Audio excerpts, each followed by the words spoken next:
تمام دیکھنے والوں، سننے والوں اور چاہنے والوں کو میری طرف سے السلام علیکم ورحمۃ اللہ وبرکاتہ۔ کافی دن کے بعد یہ شارٹ میں آنے کا میرا مقصد یہ تھا کہ آج سعودیہ میں بیٹھا ہوا ہوں میں،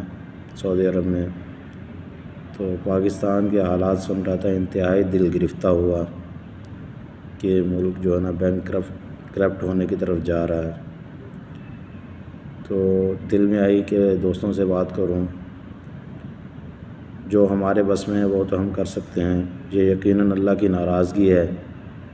اللہ ہم پر ناراض ہیں ہمارے اعمال کی وجہ سے، اجتماعی اعمال ہمارے ٹھیک نہیں ہیں،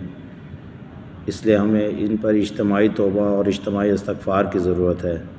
اور اجتماعی توبہ کے بعد ہم اپنے اعمال کو درست کریں تاکہ اللہ تبارک و تعالی ہمیں معاف فرمائیں۔